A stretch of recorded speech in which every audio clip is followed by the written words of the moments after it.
Hi everyone, my name is Prachi Shevgaonkar. I'm the founder of Cool the Globe, an app and a movement for climate action. And you're listening to Trust Me, I Know What I'm Doing. Yeah. My name is Abhay, and I share conversations with talented and interesting individuals linked to the global Indian and South Asian community. It's informal and informative, adding insights to our evolving cultural expressions, where each person can proudly say, "Trust me, I know what I'm doing." Hi, everyone. On this episode of Trust Me, I Know What I'm Doing, we share a conversation with climate activist and the founder of Cool the Globe, Prachi Shevgaonkar. Stay tuned.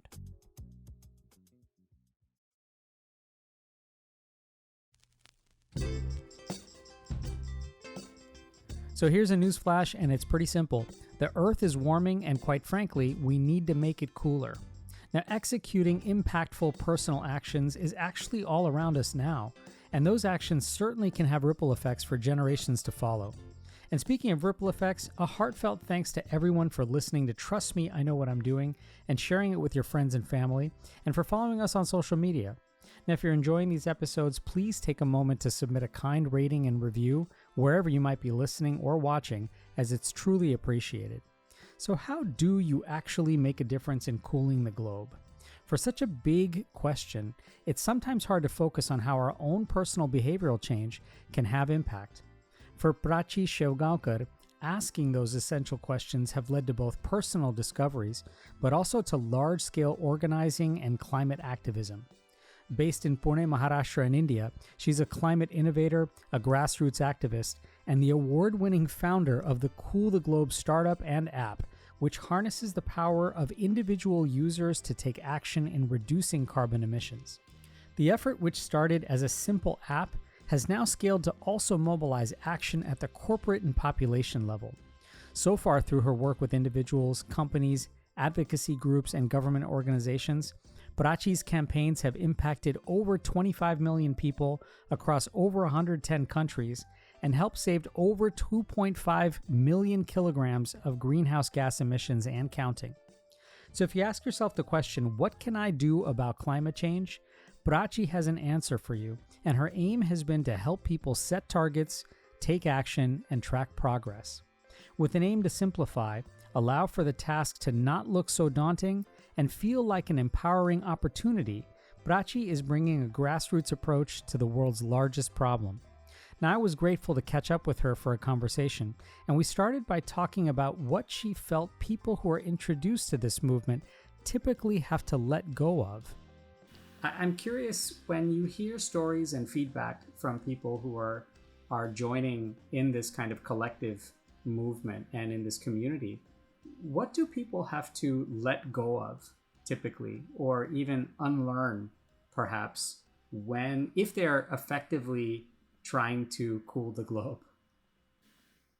So, people who become a part of Cool the Globe movement, essentially what they're doing is committing to be a part of the solution and committing to do their bit for climate change. I think what I ask people to unlearn, the first thing, is that this doesn't have to be guilt driven or unpleasant. This doesn't have to be from the place of sacrificing something. In fact, we believe that real sustainability and real climate action only adds to your life. So the first thing that I ask people to unlearn and that I ask people to learn is to make climate action fun for them, and to make sure that they get happiness from doing whatever they're doing. So I ask them, it does not have to be a difficult journey. Start with an action that feels easy for you, that gives you happiness, and that aligns with the other areas of your life. So I think the biggest thing that people have to unlearn is that doing something about climate change has to be boring and has to be difficult. So it can be easy, it can be happy, and it can actually add value to your life. Are there some things that people have been so hardwired with, and they have, as consumers, they have added and added and added, and they feel that those things are essential for their life? Yeah.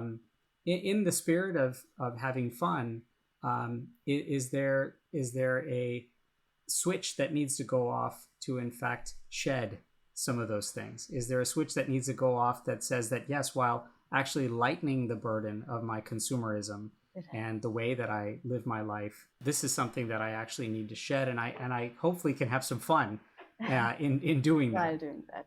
Absolutely. I think the biggest thing that we need to shed is to go back a few generations. I think a lot of people ask me, what kind of research did you do? And we put about 1,200 hours of research, and that's hours and hours being put into researching IPCC, World Bank, data, emission factors, what are the actions we can take, and what are the emissions that we're saving behind that. Reaching out to scientists, reaching out to climate activists, and all of that. But I think at the end of it, what we came towards, the simple truth is that sustainability and climate action is really has been a part of our lives for generations, and we do not have to reinvent the wheel. We just have to go back in the wheel, and we just need to listen to what our grandparents are saying, have been badgering us with for years and years. So very simple things that my grandmother would always yell at me at, which is to switch off the lights and the fans in the room when I go out of the room, to reuse my clothes, to not keep buying new packages whenever, before I started all of this, there'd be new packages coming into the house every week, and she'd always be like, why do you have to buy new things all the time? And she'd ask me to just simple things. She'd always reuse all my I used to always be irritated with her because I used to love cup noodles, and whenever I eat cup noodles, there'd always be like cup noodles lying around the house, and I'd open them and there'd be like wet waste in the noodles. There'd be like peanuts in the noodles. So I'd open the packages expecting something nice, and there'd be like garbage in it. And I used to be irritated with her. But then I realized that when all of these reports are saying you have to segregate waste, you have to reuse clothes, you have to recycle, you have to. So all of these things are things that my grandmother has been doing for years, and she's been badgering me to do it also. So I think, what you need to do is just listen to your grandparents and look at how they've been living life, and try and see if you can go back a few generations. And lots of lessons, obviously, that we can learn, in a transgenerational way, which is excellent. I was also curious about one thing, especially as being an entrepreneur now and running a startup with this, along with this app. There's always seemingly a tension, right, between, is there a way to perhaps feasibly generate capital and as a startup in a sort of measurable way, and as an entrepreneur, that oftentimes that capital has been grown through practices that are in fact leaving a pretty heavy carbon footprint. So, in some ways, how do you actually resolve some of that tension where the rest of the world, particularly from a capital standpoint, is in a ways catching up with you? Absolutely. I think so. We started building Cool the Globe when I was still in college, right? And I had no idea of this whole startup ecosystem. I had no idea how it worked. I honestly did not even have an idea that it existed. All we had was this idea, and we wanted to build the app. It was not in my realm of possibilities that we could even generate capital for something like this. So what we did is we just learned whatever it is that you needed to build an app, and we did it ourselves. So in the initial years, we did not have capital. We just invested a lot of time and energy. Then after that, we started making videos about the app and started putting what we're doing out there. And a lot of people became a part of what we're doing. So then in the next phase, instead of capital, we used the capital of people. So people would come by and say, I'd volunteer and I'd help you here. I'm a UX UI designer. I'd help design the homepage of the app. So people from all sorts of backgrounds would come to us and say, we want to be a part of this, and we'd help in that. Someone would say, I'm retired, I have free time, I can help manage all the volunteers. Some other young person would say, I'd also make videos about this in the context of my community, and I'd put the word out there. So all of the traction we've got in the app so far is only through citizen-led movements and participation like this. Right. So for the large part, we did not really have any capital at all. All we had was time, energy, and people. Then after that, you know, we started getting a lot of mentors and advisors who became a part of our journey as well. And I remember one such a discussion with one of my first mentors, and he said, "Do you want this to be big? You know, how big do you want this to be? Right. And if you want every person and every home using this, then you have to look at it as an entrepreneur venture, you know, Right. and because that's the way to make things big in this ecosystem." And so that was the first time really when we started thinking about Cool the Globe as a startup, and not just Yeah. an initiative. And before we could consciously think about how we would grow as a startup, um, the opportunities to generate capital started coming to us organically. So Mm. when Cool the Globe app for individuals, which is free and will always be free, started getting a lot of traction, other organizations started coming to us saying that this is what you're doing for individuals, but we are also trying to take climate action in our organization. We are also trying to be net zero, and we want to involve our employees in this journey with us. So can you help us with that? Can there be an organizational version of this app? And so because we got 100 plus organizations coming to us and asking this, and because of that, then we started building Cool the Globe for organizations and community, which is a paid version of the app. And that's how we started generating capital through three ways. One is through trainings, hosting trainings with organizations on how they can integrate climate action. Second was through consulting, and then third now through Cool the Globe app for organizations. So these three ways really came in front of us very organically, and because they came organically, they were already aligned with our mission. So while generating capital, we were also scaling up on our mission to make climate action easy, measurable, and scalable for citizens, and now for organizations around the world. So our purpose and the way we generate capital thankfully go hand in hand.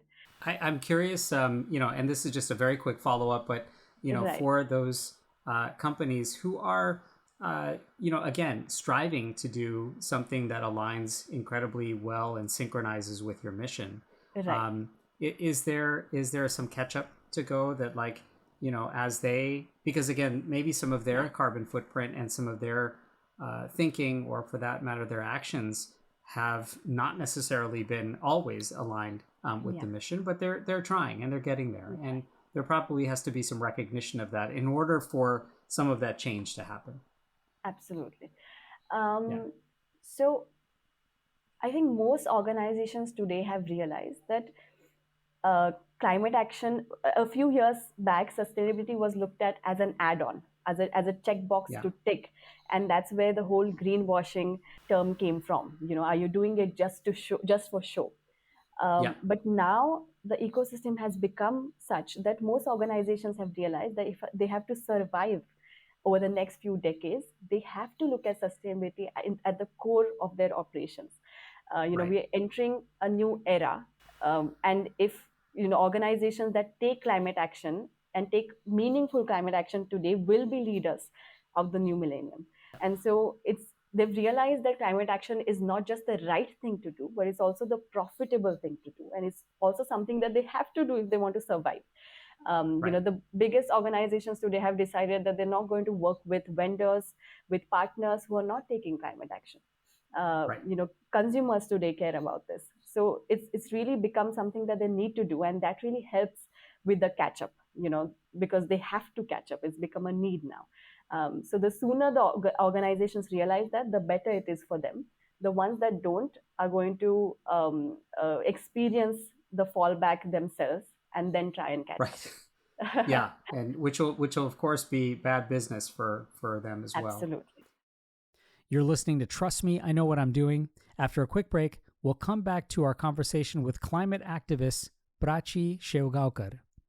Stay tuned.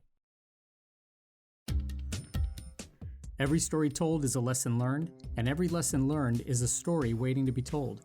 I'm Abhay, and I share conversations with global Indians and South Asians so everyone can say, "Trust me, I know what I'm doing." New episodes weekly, wherever you listen to your podcasts.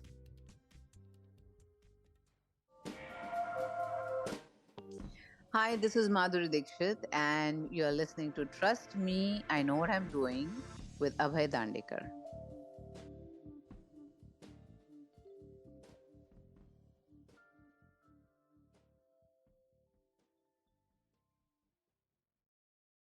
Welcome back to Trust Me, I Know What I'm Doing. Let's rejoin our conversation now with the founder of Cool the Globe, Prachi Shevgaonkar.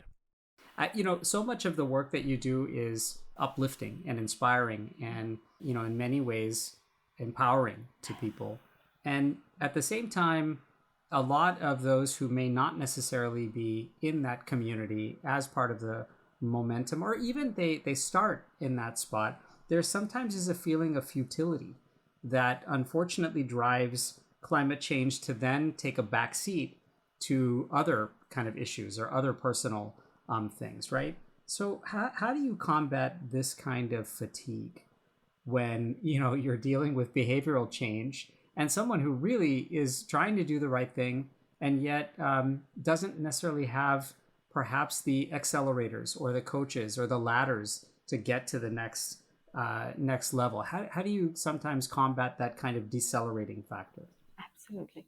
And that's an amazing question, because that really is the key of the problem, that ordinary citizens don't care enough about this in their day-to-day lives. We have enough on our plate.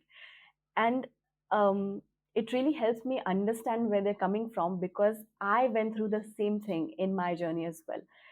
So people often ask me about our journey of building and scaling and growing Cool the Globe, but I'd say the journey that came before that, the sequel, the prequel to our story, was the Right. longer one, which is why I decided to work on climate change in the first place. And so I always knew that I wanted to do something in the impact space. And I remember, doing a search on what is the biggest problem in the world right now, and that's when climate change came up. And the first time, I read about climate change, I read about coastal erosion, global warming, rising sea levels, rising temperatures, melting glaciers, and it all seemed very scary. It seemed like a Pandora's box had just been opened. Right. But I took a moment to myself, and I had a moment of honesty, and I thought, yes, it sounds worrying, but I don't think I care enough about this. I had a lot on my plate. I was in college, I had friends to make, I had exams to give, and even beyond that, I could see in front of me so many issues, from poverty to Mm. illiteracy. And I thought, why should I care about polar ice melting in some other part of the world? So I went through this feeling myself of, does this actually affect me? Is this about me at all? And even if it is this beyond me? Is this too big a problem for me? So Right. because I went through this, I could understand where people are coming from. And I actually decided that, let's leave climate change. I don't think this is for me. Let's Right. try and find a cause that I could care about. Let's try and find something that I could bring myself to feel passionate about and to want to work towards. And Yeah. I took a year off and I traveled across India, working with several sectors. I traveled with farmers, um, across Maharashtra for a couple of months. Yeah. Worked with waste workers at the outskirts of Bangalore and the south of India.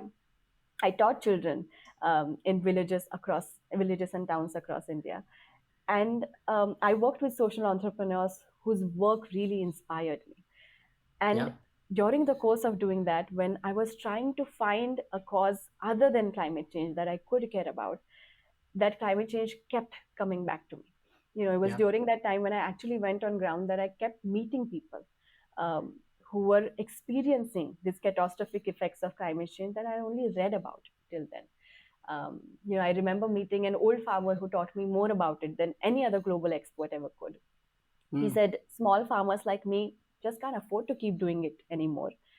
कारण Yeah. ऊन पावसाचं गणितच बिघडलंय, which means the Barabar. weather has Yeah. gotten so unreliable.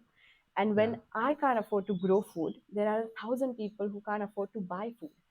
So Yeah. climate change can also mean that more and more people go hungry. I remember Yeah. meeting a young girl who, extremely bright young girl, and I asked her, which standard are you in? She said, I don't go to school these days. It was because her town was seeing a drought. The water was being used scarcely throughout her town. and nobody else in her family could afford to stay at home during the 2 hours when they got water. So they got water only for 2 hours in the afternoon, so she had to stay at home. And that's when Yeah. I realized that when I hear about extreme weather events like droughts happening more frequently and more intensely because of climate change, it can also mean that a bright young girl like her has to skip school and stay at home to fill buckets with water. And this Right. I cared about. And I kept meeting more and more people like this who made me realize that climate change is not just about the big words and the reports. It's about, as ordinary citizens, we care about very simple things. We Yeah. care about our homes, we care about our food, we care about our health, we care about our livelihoods, and most importantly, we care about our families and the people around us. It was Yeah. only when I realized that climate change is impacting all of these things, and it's impacting all of the challenges we already see in front of us. It's aggravating them. It was then that I began caring about it. It was then that I wanted to do something about it. And that's really what I try and bring to people as well, to help them understand, to speak about climate change in the language of what matters to them, in the language of things around them, that things that they care about and things that affect them personally. And when we do that, that's when we really see the desire to take action. You're listening to Trust Me, I Know What I'm Doing. After a quick break, let's come back to our conversation with the founder of Cool the Globe, Prachi Shevgaonkar. Conversation. It's the antidote to apathy and the catalyst for relationships. I'm Abhay Dandekar, and I share conversations with global Indians and South Asians so everyone can say, trust me, I know what I'm doing. New episodes weekly, wherever you listen to your podcasts.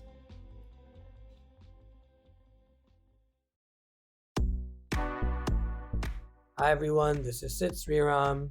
I have an album titled Siddharth, and it's coming out on August 25th. And you're now listening to Trust Me, I Know What I'm Doing.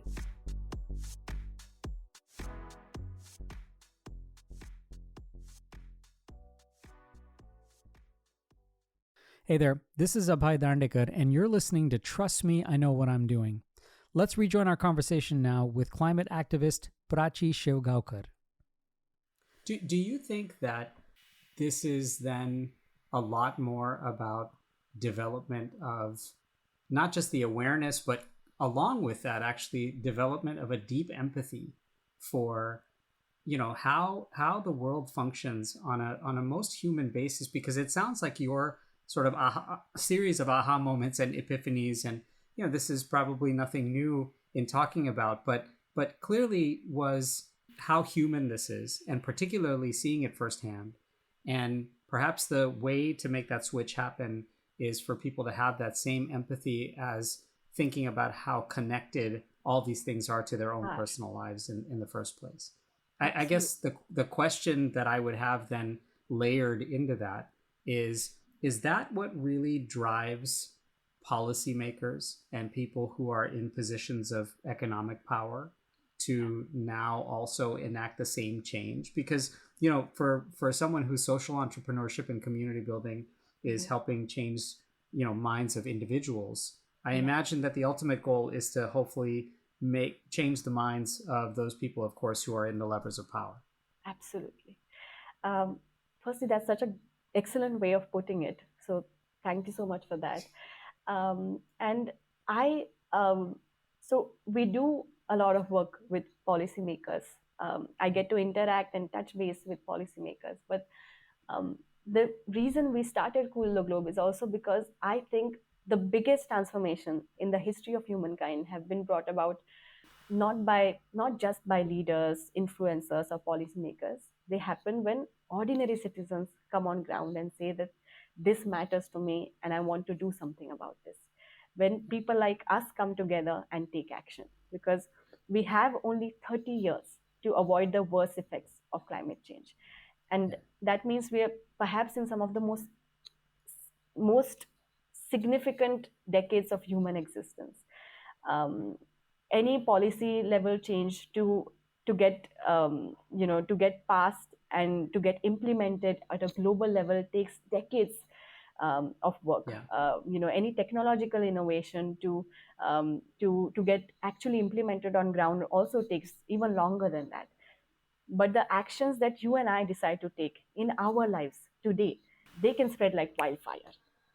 Yeah. And it really is that change like wildfire that we want to see. And I have seen that the motivator for policymakers, the biggest motivator is also people and what they are thinking. If they see that people care about this, then they want to do something about this. Right. If policymakers see that my votes are going to come from the decisions I take about climate change, then they would take decisions, firm decisions about climate change.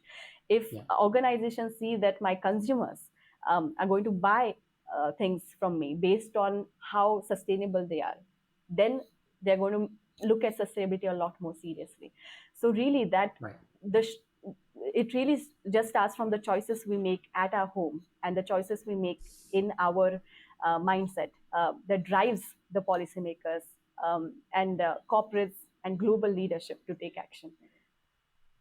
I mean, I'm just inspired and so profoundly moved by all of the different stories that you have, and of course this movement is something that is more than inspiring. So I wanted to ask one last final question. This is a thought that always I think is important, but at the same time it is what in fact ignites the switch and motivates people so much. So I'm curious, how can global climate activism that is on such a large scale and now happening through your vehicle, the Cool the Globe app, and all the work you're doing with the Cool the Globe startup, how can this kind of global, large-scale climate activism make a single individual feel powerful? Yes. I think our only mission with Cool the Globe is to get people from all walks of life to ask a simple question that Cool the Globe started with, which is, what can I do about climate change? We realize that most people want to make a difference. Most people want to be a part of the solution. They just don't know how, and they just don't know what they can do.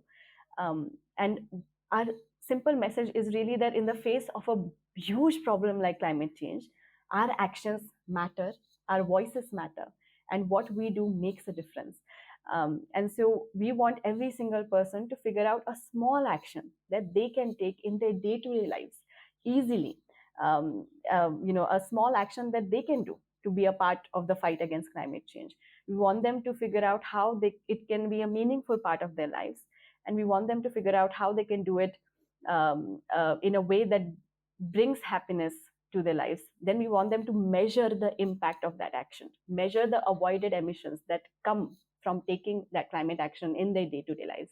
And that's why Cool the Globe app has 100 plus climate action and shows that anyone can choose from. And it shows the CO2 emissions you avoided with each action. It gives a monthly target to every user to reduce their own carbon footprint.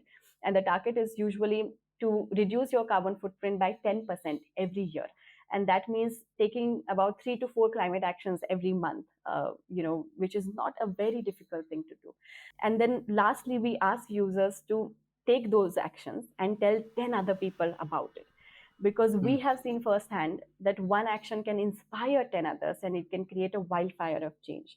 And it really is a rewarding thing to see something that started from you creating a cycle of change. And I think lastly, what we also want to ask people to view it as is not look at climate action as a responsibility, but look at it as an opportunity. Because for the first time in the history of humankind, my actions today are not only going to impact my life, but the lives of generations to come. And that means I can, in a way, change the world by reducing my own carbon emissions. And that's such a powerful thing to do. So we believe that when citizens come together, miracles can happen. And that's what we're trying to do. Well, it's certainly outlining a lot of purpose for people and giving them targets, and most importantly, empowering them with so many others. Prachi, thank you so much for joining us. This was really a treat. And again, kudos and congratulations on all that you're doing. Thank you so much. I had a great time. And your questions were so insightful. It reminded me of why we're doing what we're doing. Thank you so much, Prachi. And you can learn more at cooltheglobe.org. And speaking of cool, congratulations to Coco and Novak for their US Open tennis wins, and Rajiv Ram, of course, for his third consecutive US Open men's doubles championship win. Till next time, try and do something kind to someone who may not be expecting it. And I'm Abhay Dandekar.